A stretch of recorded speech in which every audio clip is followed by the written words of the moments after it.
Ang tanong, ma'am, totoo po bang matatanggal na ang senior high school? Oo nga naman, ang dami kong napapanood at nababasang balita na matatanggal na ang K-12.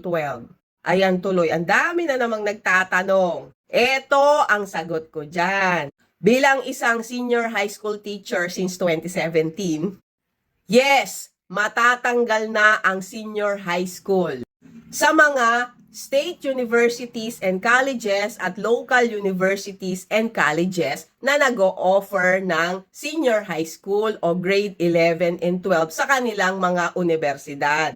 Iniutos na nga ng CHED o Commission on Higher Education na tanggalin na ang senior high school sa mga state universities and colleges o local universities and colleges. Matatandaan na noong bago pa lamang ang K-12 curriculum sa ating bansa ay nagkaroon ng mga grade 11, 12 dyan sa mga colleges and universities.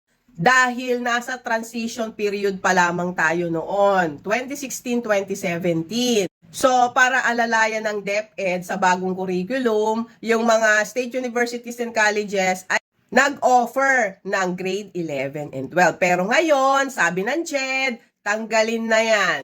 Ilagay na lahat yan sa DepEd. Nako, dadami na naman kaming estudyante nito. Kasi nga, ang grade 11, 12 ay hindi naman college. Ito ay basic education. Ibig sabihin, under pa yan ng Department of Education. Kaya ma'am, how about naman po yung mga private universities? Nag-o-offer pa rin po ba ng K-12? Nag-o-offer pa rin po ba ng senior high school? Yes! Marami pa rin namang mga private universities and colleges na mayroong grade 11 and 12. As long as nako-comply nila ang requirements na kinakailangan ng DepEd para sa basic education, ay mag-o-offer pa rin sila ng senior high school. At sa mga state universities and colleges, kung wala ng laboratory school na basic education ay hindi na nga tatanggap o hindi na mag-o-offer ng senior high school. Eh ma'am, paano naman po yung educational assistance? Nabanggit din po kasi yon. Ang ibig sabihin lang yan, hindi na magbibigay ng educational assistance ang CHED para sa mga senior high school na nag-aaral sa state universities and colleges ngayong taon. O yan ha, maliwanag yan ha.